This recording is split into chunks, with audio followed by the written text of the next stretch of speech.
Hello everyone. Today again I am before you with the same topic we had already started, and our topic was change the voice, and this is the third part of our topic and this is the last part also. तो अभी जो हमारे change the voice में topic रह गए थे वो थे एक तो इम्पेरेटिव सेंटेंसेस है और दूसरा ऐसे वर्ब जिसमें डबल ऑब्जेक्ट आता है। तो सबसे पहले हम करेंगे इम्पेरेटिव सेंटेंसेस। तो पहले मैंने इम्पेरेटिव सेंटेंसेस के बारे में आपको बताया हुआ है। इम्पेरेटिव सेंटेंसेस कौन से सेंटेंसेस होते हैं? ऐसे सेंटेंसेस जिसमें कोई रिक्वेस्ट होती है, कोई ऑर्डर होता है या कोई सजेशन होती है और वो सीधा वर्ब से शुरू होते हैं, जैसे स्टैंड अप, सिट डाउन, कम इन, गो आउट, इस तरह के सेंटेंसेस। तो उनको आपने एक्टिव सेंटेंसेस को पैसिव में कैसे कन्वर्ट करना है, अब हम सबसे पहले वो करेंगे। जैसे क्लोज द डोर। तो ये वाले जो सेंटेंसेस होते हैं इनको करने के अलग अलग तरीके हैं। आपको जो भी मेथड इजी लगता है आप उससे इसको सॉल्व कर सकते हैं। तो सबसे पहले इसमें क्या है, एक तो ये बनते हैं शुड बी लगा के, आपको शुड बी बीच में ऐड कर देना है, वो लगा के आप बना सकते हो। जैसे इसमें पीछे से ऑब्जेक्ट हमने लिया, क्योंकि इसमें सब्जेक्ट नहीं होता है, सीधा ही ये देखो क्लॉज इज वर्ब, ये सीधा वर्ब से शुरू हुआ है, तो ऑब्जेक्ट लिया द डोर। आपने एडिशन इसमें क्या करनी है, ऐड करना है should be, the door should be. उसके बाद हमारे पास जो वर्ब की फॉर्म है उसकी सीधा थर्ड फॉर्म लगा दो, this is the easiest way you can say. अगर आपको अगला इजी लगता है तो आप ऐसे कर सकते हो। एक ये लेट से बनते हैं, लेट से शुरू किया, लेट आपको लगाना पड़ेगा, पीछे से ऑब्जेक्ट लिया लेट द डोर और बीच में आपने ऐड करना है अपने पास से बी और फिर वैसे ही थर्ड फॉर्म क्लोज। एक ये तरीका है। और थर्ड तरीका इसका ये है कि आपने सेंटेंस को पहले पढ़ना है, आपने उसमें देखना है कि उसमें ऑर्डर है, रिक्वेस्ट है या कोई एडवाइस या सजेशन है। एडवाइस या सजेशन एक ही बात है, सजेशन। तो आपने पहले ये देख लेना है। अगर उसमें ऑर्डर है, जैसे मान लो मैं ही किसी स्टूडेंट को बोल रही हूँ क्लोज द डोर, तो मैं उसको ऑर्डर कर रही हूँ, तो फिर ये सेंटेंस बनेगा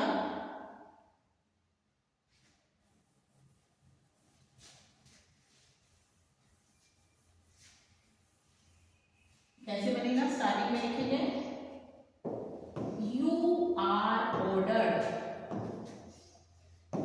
क्योंकि इसमें जो इंपेरेटिव सेंटेंसेस होते हैं इसमें हम सब्जेक्ट एज्यूम करते हैं कि जो सब्जेक्ट है वो यू ही है, मतलब आपको ही कहा जा रहा है। तो हम लिखेंगे यू आर ऑर्डर्ड, कि आपको ऑर्डर किया जा रहा है। बीच में आपने सिर्फ टू लगाना है और पूरा का पूरा सेंटेंस एज इट इज लिख देना है, you are ordered to close the door.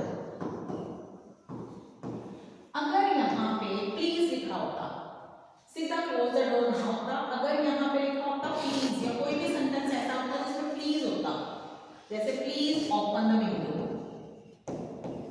तो वही दो मेथड जो मैं आपको बता चुकी हूँ वही। और प्लीज के लिए आप लगाओगे यू आर रिक्वेस्टेड, आपको रिक्वेस्ट की जा रही है, बीच में वैसे टू लगा के टू, आप उसके बाद जो आपका सेंटेंस है as it is open the window. अब इसके तीन तरीके फिर से मैं दोबारा से बता रही हूँ। एक यूर, और उसमें अगर कोई सलाह दी जा रही है, जैसे मैं बच्चों को बोल रही हूँ, एक और सेंटेंस लिखती हूँ, जैसे मैं कह रही हूँ वर्क हार्ड, तो मैं आपको एडवाइस कर रही हूँ कि आप मेहनत करो, तो उसके लिए क्या आएगा यू आर। इसमें यू आर आप सजेस्टेड भी लिख सकते हो, थर्ड फॉर्म में लिखनी है यू आर सजेस्टेड, या यू आर एडवाइज्ड भी लिख सकते हो, यू आर एडवाइज्ड, उसके बाद बीच में थ्रू, फिर पूरा का पूरा सेंटेंस ऐसे ही वर्क हार्ड। अब इसको you are advise to work hard, तो ये एडवाइज है, सजेशन है या ऑर्डर है, आप देख के उस हिसाब से यहाँ पे जो वर्ड है वो चूज करके टू लगा के और वैसे का वैसे सेंटेंस जो है वो लिख सकते हो। अब उसके बाद जो ये थे इम्पेरेटिव सेंटेंसेस, इनको चेंज करने के तीन तरीके हैं, मैंने बता दिया, आपको जो इजी लगे वो आप कर सकते हैं। उसके बाद जो सेंटेंसेस हैं डबल ऑब्जेक्ट वाले, कुछ सेंटेंसेस ऐसे होते हैं जिसमें एक ऑब्जेक्ट नहीं होता, जैसे मैंने आपको बताया कि आपने जो पैटर्न है सेंटेंस का वो अलग अलग कर लेना है। तो वैसे बताती हूँ, आई गेव हिम गिफ्ट। अब जब आप उसको अलग अलग करोगे, I is subject, gave is verb, him object है और अ गिफ्ट भी ऑब्जेक्ट है, यानी कि इस सेंटेंस में देयर आर टू ऑब्जेक्ट्स। अब टू ऑब्जेक्ट्स वाले सेंटेंसेस हैं जो एक्टिव सेंटेंसेस हैं, उनको आपने कैसे पैसिव बनाना है, तो देयर आर टू मेथड्स। आप दोनों में से किसी भी ऑब्जेक्ट को पहले लाके सब्जेक्ट बना सकते हो। सपोज करो, अब मैं आपको दोनों तरीके से बताऊंगी, आपको जो भी मेथड इजी लगे, दोनों ही करेक्ट हैं, तो जो भी आपको इजी लगे आप कर सकते हो। तो मैंने पहले मैं उठा रही हूँ, हिम का मैंने बनाया, ऑब्जेक्ट का सब्जेक्ट बनाएंगे तो ही सेकंड नंबर पे हेल्पिंग वर्ब लगाया वाज, क्योंकि दिस इज सेकंड फॉर्म। उसके बाद तीसरे नंबर पे third form he was given. उसके बाद थर्ड फॉर्म के बाद जो आपका सेकंड ऑब्जेक्ट रह गया है वो लगाओगे ही वाज गिवन अ गिफ्ट। उसके बाद as it is, fourth number वाला बाय आएगा मी। एक तो ये तरीका है जहां पे मैंने ये वाला ऑब्जेक्ट पहले उठाया है, और अगर मैं सेकंड वाला ऑब्जेक्ट पहले उठाती हूँ तो फिर मैं क्या करूंगी, अ गिफ्ट was given। अब ये जो पहले वाला, इससे पहले वाला ऑब्जेक्ट है, इससे पहले टू लगाना पड़ेगा।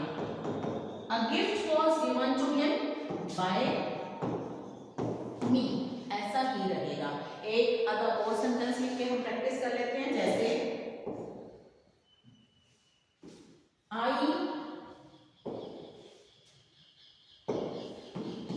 teach you English। अब इसमें किया, I is subject, teach is verb, you object है, English भी ऑब्जेक्ट है। तो पहले मैं you से शुरू करती हूँ, you, क्योंकि दिस इज फर्स्ट फॉर्म, तो helping verb will be is, am और आर, you के साथ आर लगता है।